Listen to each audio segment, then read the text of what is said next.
Están mis hermanos, es un gusto saludarles nuevamente. Con mi esposa nos conocimos en Chile, en julio de 1997, y luego de 3 años nos casamos allá en los Estados Unidos, y recuerdo que antes de que naciera nuestro primer bebé, como toda pareja que iban a ser padres por primera vez, con mucho entusiasmo comenzamos a buscarle un nombre. Ya sabíamos que el mayor sería un niño, así que comenzamos a pensar en cómo lo íbamos a llamar. Y en un momento miro a mi esposa y le digo, ¿por qué no lo llamamos Alexis? Yo encuentro que sería un lindo nombre. Y ella me dijo, yo también creo que es un lindo nombre, pero el problema es que aquí en Estados Unidos Alexis mayormente es un nombre de mujer, no se usa para los hombres. Así que tuvimos que descartarlo inmediatamente y buscar un nombre que suene bien en español y en inglés. Bueno, creo que podríamos mencionar muchas anécdotas con el tema de los nombres. Pero en la Biblia vemos que los nombres de los personajes eran importantes y tenían significado. Algunos de esos nombres se relacionaban con las características de la persona, mientras que otros con el propósito o misión que debían cumplir en este mundo. Pero aproximadamente unos 700 años antes de Cristo, el profeta Isaías anunciaba la venida de nuestro Salvador a la tierra. Y justamente ahí, en el capítulo 9 y versículo 6, se refiere al Mesías que vendría mencionando los componentes de su singular nombre. Le invito a que en los próximos minutos meditemos en este interesante tema, un nombre glorioso para un niño santo. Leamos el pasaje de Isaías 9:6. Porque un niño nos es nacido, hijo nos es dado, y el principado sobre su hombro, y se llamará su nombre admirable, consejero, Dios fuerte, Padre eterno, Príncipe de paz. Las profecías mesiánicas en el Antiguo Testamento las podemos encontrar en diferentes libros. Se dice que son algunos cientos de versículos que hacen referencia a Cristo, desde su nacimiento hasta su reino milenial.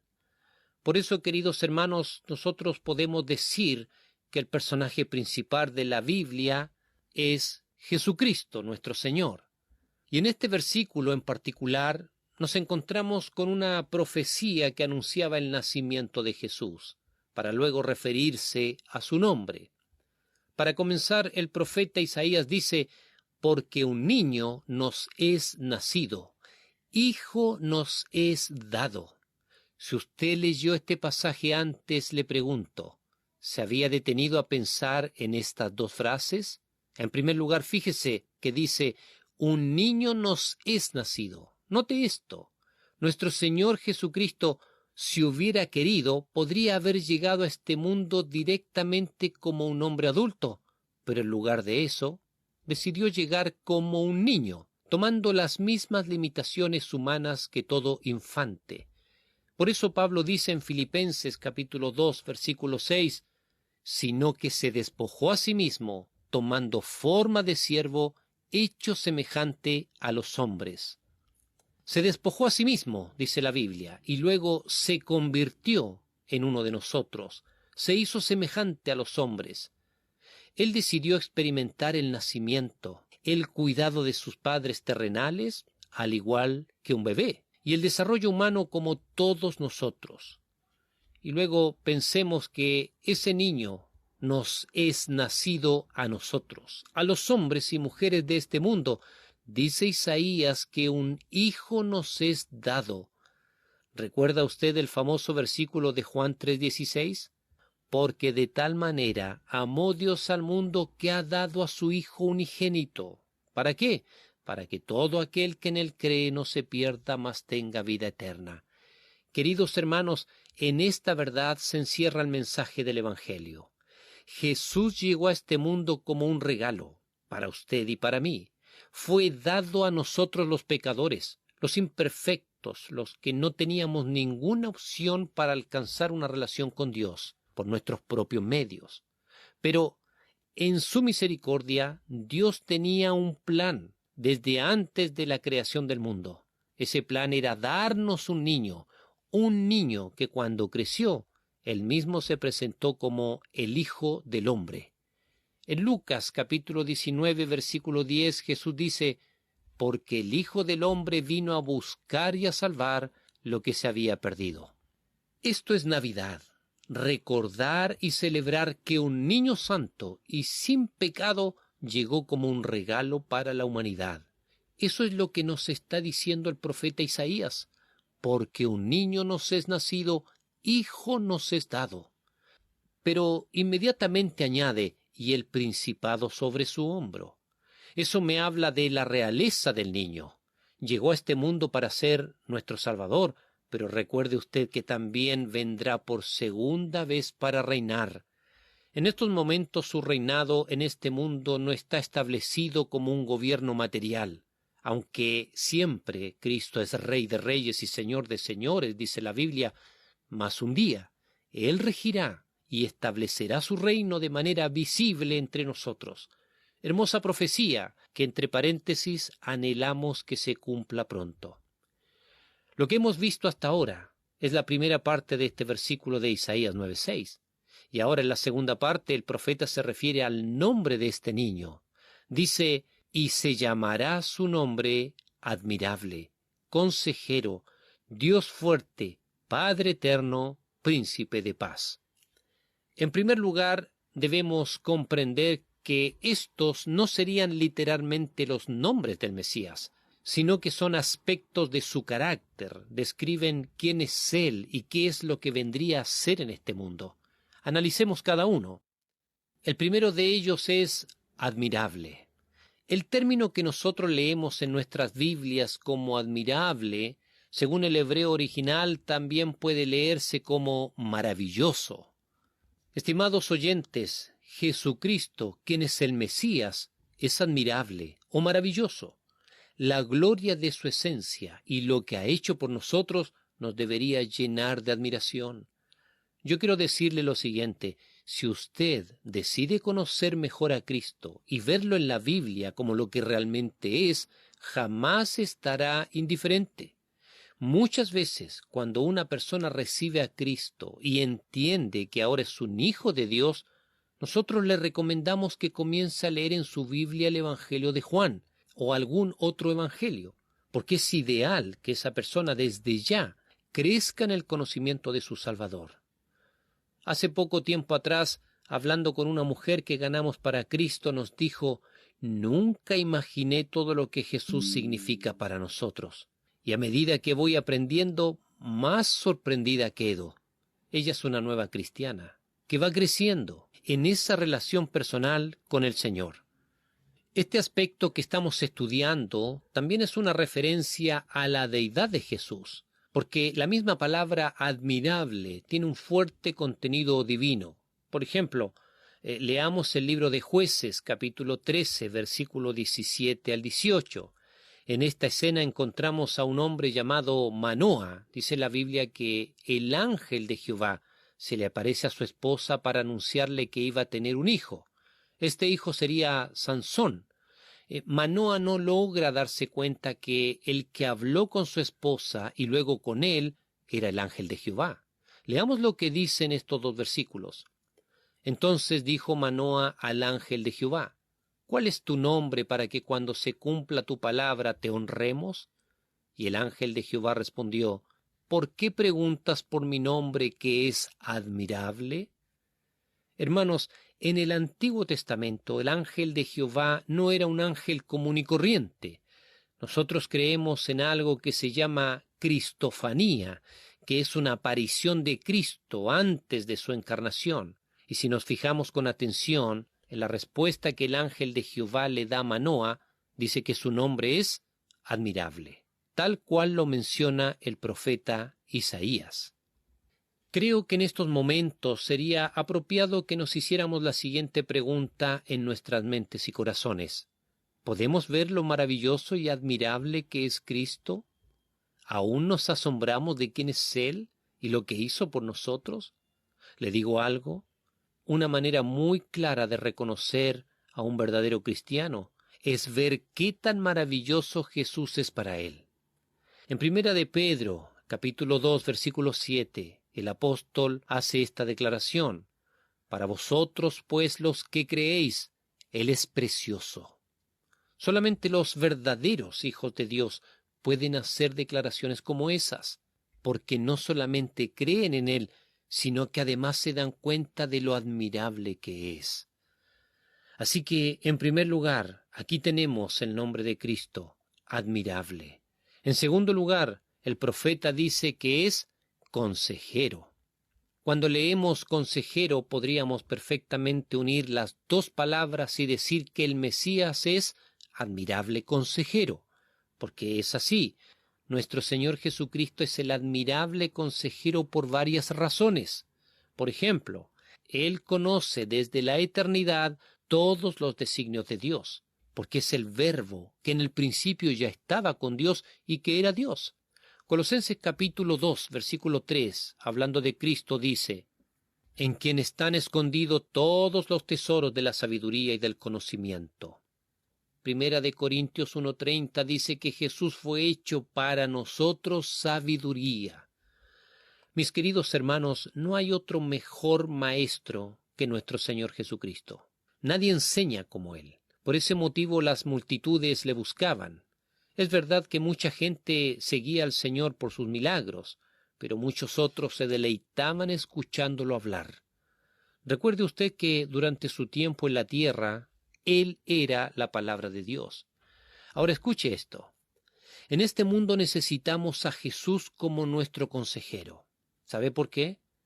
Porque desde el principio el ser humano ha escuchado el mal consejo. Justamente en el comienzo de la creación, por un consejo, este mundo fue arruinado.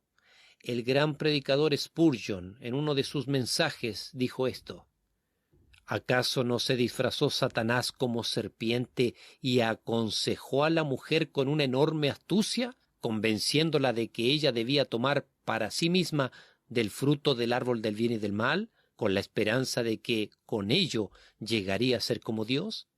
¿Acaso no fue ese malvado consejo lo que provocó que nuestra madre se rebelara contra su Creador? ¿Y no fue como consecuencia del pecado que llegó la muerte a este mundo con todo su dolor? Ah, amados míos, era necesario que el mundo tuviera un consejero para restaurarlo, si tuvo un consejero para destruirlo. Interesante reflexión de Charles Spurgeon.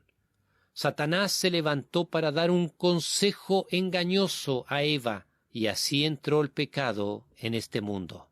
Permítame hacerle una pregunta. ¿No cree usted que Satanás continúa aconsejando a hombres y mujeres en este tiempo? Por supuesto que lo hace. Todo el sistema ideológico antidios, antivalores cristianos, proviene de hombres que están escuchando su consejo. La voz de Satanás sigue oyéndose en muchos lugares y de diferentes maneras. Pero Cristo vino para ser el verdadero consejero que este mundo necesita. Y le digo algo, solo los cristianos, los hijos de Dios, podemos recibir su consejo. Recuerde lo que el mismo Señor dijo ahí en Juan capítulo 10, versículo 27. Mis ovejas oyen mi voz, y yo las conozco y me siguen. ¿Se da cuenta? Solo sus ovejas pueden hacer eso. Su voz es sabiduría, su voz es conocimiento, su voz es la completa y única verdad. ¿Dejó usted de escuchar el consejo de Cristo? ¿Dejó usted de conocer a ese admirable consejero? Si es así, en esta Navidad regrese a Él. Vuelva a la comunión con Él. ¿Por qué quiere vivir lejos de Jesús? Este mundo no tiene nada bueno que enseñar. No vamos a encontrar consejo valioso para nuestras vidas. Recuerde lo que el apóstol Pedro le dijo a Jesús: Señor, ¿a quién iremos? Tú tienes palabras de vida eterna. Hermano, hermana, hay muchas voces en este mundo que se convierten en los consejeros de la gente. Tomemos la decisión correcta. Digámosle a Cristo: Señor, enséñame tú. Quiero seguir tu consejo. consejo de salvación, consejo de santificación. Quiero que tú seas mi consejero. Qué importante decisión en la vida de un cristiano. Así que considerémoslo, considérelo usted. Pero llegamos al tercer atributo del nombre del Mesías, y el profeta dice que también se llamaría Dios fuerte. Pensando en esto, viene una pregunta a mi mente. ¿Puede haber una declaración más directa de la divinidad del Mesías? Algunos grupos religiosos tratan de hacer una distinción entre el Dios fuerte y el Dios todopoderoso. Escrituralmente no hay tal distinción, porque ambos títulos son usados para Jesús y Jehová específicamente. El Todopoderoso es aplicado a Jesús en Apocalipsis 1:8. Escuche: yo soy el Alfa y la Omega, principio y el fin, dice el Señor, el que es y que era y que ha de venir, el Todopoderoso. Durante su ministerio público, su poder era manifiesto a todos. En el Evangelio de Lucas, el capítulo 6 y versículo 19, nos dice esto: y toda la gente procuraba tocarle, porque poder salía de él y sanaba a todos. ¿Puedes imaginarte el revuelo que provocaba Cristo mientras caminaba entre las personas? Con solo el hecho de tocarle, los enfermos eran sanados. Por eso su fama se extendía por todas partes. La gente comentaba: alguien poderoso ha llegado a este mundo y tenemos que conocerlo. Ese es Cristo, el Mesías, el Dios fuerte y todopoderoso. Por eso estudiar la divinidad de Cristo es de suma importancia para la Iglesia. De hecho, ningún auténtico hijo de Dios podría negar esta verdad doctrinal.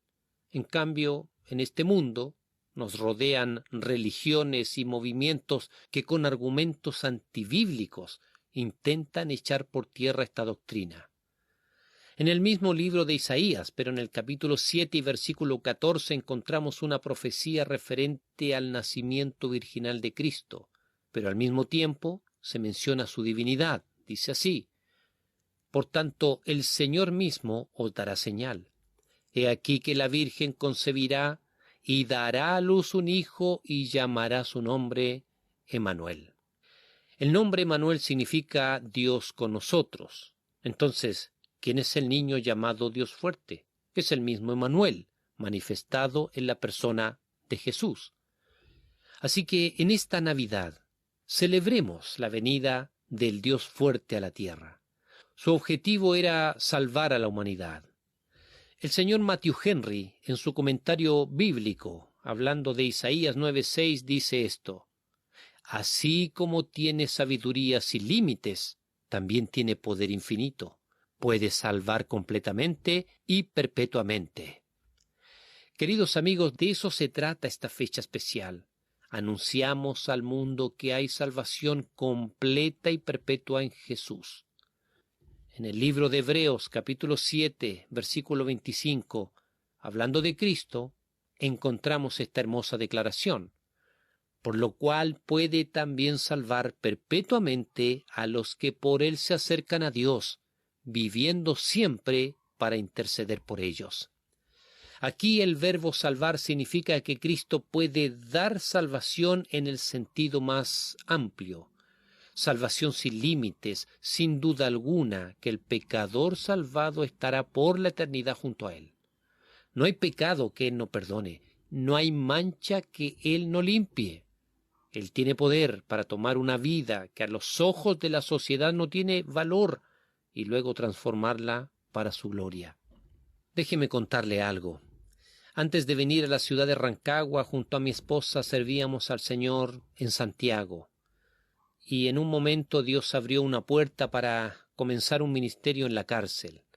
Al trabajar en ese lugar, yo podía ver el gran poder de Dios obrando en las vidas de los hombres que ahí estaban. Predicábamos la palabra de Dios semana tras semana, año tras año, y éramos testigos del gran poder de Cristo. Y nunca voy a olvidar el día cuando, en el gimnasio de la cárcel, pusimos una pequeña piscina y comenzamos a bautizar a los nuevos creyentes. Qué hermoso fue escuchar los diferentes testimonios de aquellos hombres. Me gozaba escuchando lo que ellos contaban. Y luego de un tiempo, a medida que salían a la libertad después de cumplir sus condenas, ellos empezaban a congregarse en la iglesia. Pudieron casarse, formar familias, y muchos se integraron a un ministerio en la iglesia. Solo el poder de un Dios fuerte podía hacer eso. Te hago una pregunta. ¿Puedes ver a ese Dios fuerte obrando en ti, en la vida de tu familia? Déjame decirte que su amor está vigente. Su misericordia no se agota. Su gracia aún se extiende para tocar y transformar pecadores. Es importante mantener estas verdades frescas en nuestra mente y en nuestro corazón. Pero avanzando en nuestro estudio, con el nombre de este niño, nos encontramos con que el profeta Isaías lo llama Padre Eterno. Si usted ha estudiado el tema de los nombres de Dios, sabe que eterno proviene de la palabra hebrea olam, para referirse a la eternidad de Dios.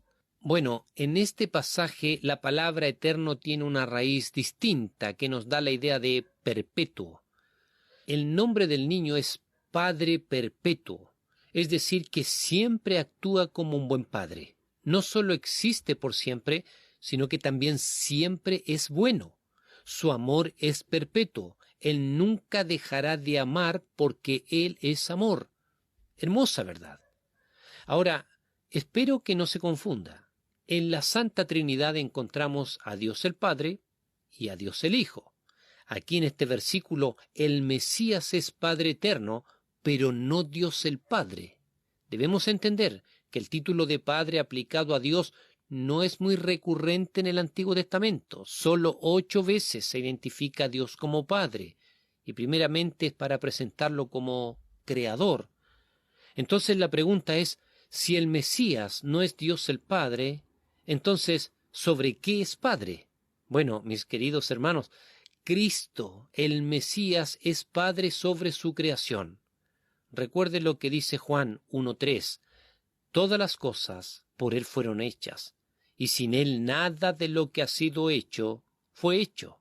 Nada existiría si no fuera por su poder. Y más abajo, ahí en Juan, en el versículo 11 dice, a lo suyo vino y los suyos no le recibieron. Lo suyo es justamente su creación, y la frase los suyos se refiere a su nación, el pueblo de Israel. Es decir, cuando el Hijo de Dios tomó forma de hombre y nació en Belén, vino a lo suyo, a su creación, con un propósito especial. Hermanos, la idea es que Jesús es la fuente o el autor de toda la eternidad, que Él es el creador mismo y el autor de la vida. No significa que Jesús mismo es la persona del Padre en la Trinidad, pero adquiere ese título como creador. Pero como dije anteriormente, es Padre perpetuo. Su actuar será siempre lleno de amor. Todo ser humano que reconoce a Jesucristo como Salvador y Señor podrá experimentar su amor paternal. Qué tremenda responsabilidad tenemos los cristianos, llevar el Evangelio a todas esas personas que viven lejos del amor de Cristo. Permítame contarle una experiencia. Esta semana entré a una notaría porque estaba haciendo algunos trámites para la iglesia. Mientras esperaba que me entregaran los documentos, escuchaba la conversación que los oficinistas tenían. ¿Sabe de qué estaban hablando? De la necesidad que las personas tienen de acercarse a Dios. Interesante. Uno de ellos decía que muchas veces las personas sienten un vacío emocional y que su esposa también lo sintió y buscó una iglesia. Y otro dijo que su mamá también sentía que debía buscar a Dios. Así que, de una manera increíble, me encontré en medio de una conversación poco usual para hacer una oficina de atención al público. Ahí estaban todos estos hombres con corbata, hablando del tema. De pronto el hombre que estaba preparando mis documentos le dijo a los demás, «Este señor es un pastor», hablando de mí. Y luego me dijo, «¿Qué opina usted? Porque yo creo que no importa la religión, si al final todos buscan lo mismo». Por ejemplo, decía él, El budismo busca la paz interior, el amor al prójimo, etc. Entonces, yo pensé unos segundos, ¿qué les puedo decir? Finalmente les dije lo siguiente: yo no voy a entrar en detalles sobre las otras creencias o las otras religiones, porque es verdad que muchas religiones pueden perseguir los mismos objetivos, pero la diferencia del cristianismo radica en el mensaje, porque el cristianismo tiene un mensaje eterno. Y luego pude compartir con ellos un poco más del Evangelio, pero ¿se da cuenta, hermano? El mundo sabe que necesita el amor de un Padre espiritual, un Padre eterno. Porque un niño nos es nacido, hijo nos es dado, y el principado sobre su hombro, dice el pasaje, y se llamará su nombre admirable, consejero, Dios fuerte, Padre eterno, y por último, príncipe de paz. Cristo es Señor, y en su condición de Rey, Él trae paz a su reino. Siempre lo hace. En primer lugar, consigue la paz entre Dios y el pecador. Romanos 5:1 dice: justificados pues por la fe, tenemos paz para con Dios por medio de nuestro Señor Jesucristo. Hermosa noticia para nosotros los pecadores. Hoy podemos estar en paz con Dios gracias a la obra de Cristo. Al igual que otros pastores, me he encontrado con no cristianos que me piden orar por ellos. Cuando les digo: ¿y por qué no ora usted?, inmediatamente me responden: es que no estoy tan cerca de Dios como usted, pastor. Ellos mismos reconocen que no tienen paz con Dios.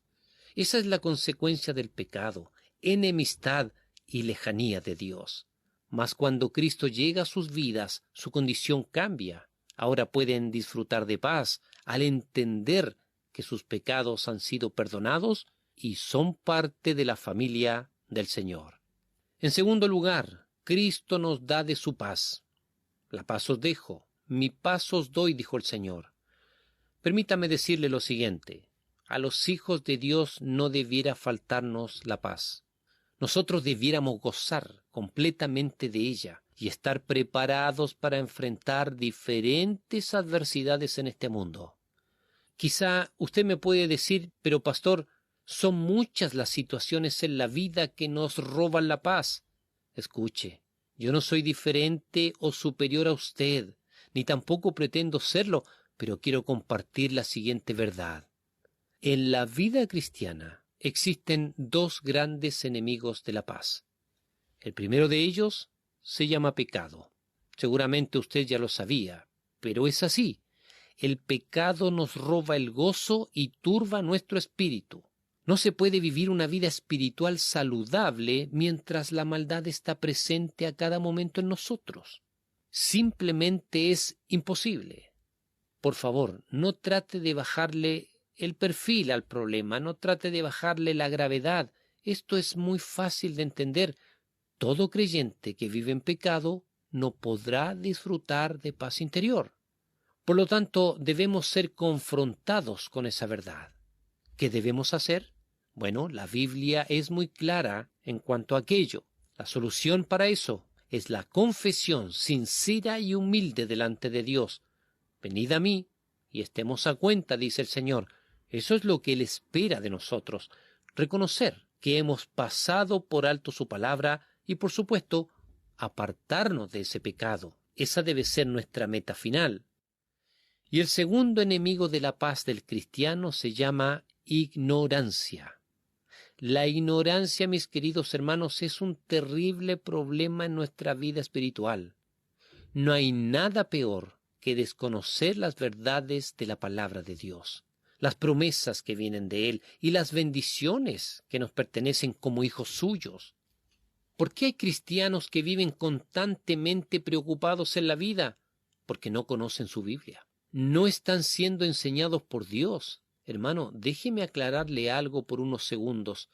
La paz interior no se hace presente en nuestros corazones de manera milagrosa o de la nada.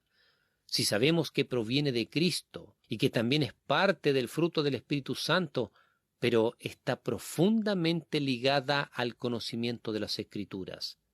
Cuando yo conozco mejor la palabra de Dios, ¿qué ocurre? Acepto que es la verdad para mí y creo en ella. Luego, mi creencia pasa a convertirse en una convicción y digo, no tengo dudas de lo que creo, estoy convencido. Y después de eso, la convicción se convierte ¿en qué? En confianza, y la confianza es la que trae paz al corazón. En otras palabras, ¿sabe de qué estoy hablando? Del proceso de la fe. ¿Me entiende? El problema es que si no sabemos lo que creemos, no podemos desarrollar confianza en Dios. Y siempre estaremos faltos de paz. Así que tengo que volver a darle el mismo consejo que ya he escuchado por tantos años. Usted ha escuchado este consejo por mucho tiempo.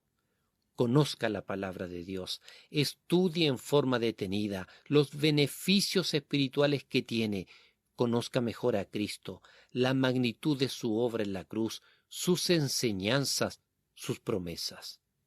Ese es el ejercicio que usted tiene que hacer y que yo debo hacer constantemente. Y yo le aseguro algo, cuando haya trabajado de esa manera, comenzará a disfrutar de una paz que nada ni nadie le podrá robar. ¿Sabe por qué? Porque el príncipe de paz tomará el control de su mente y de su corazón.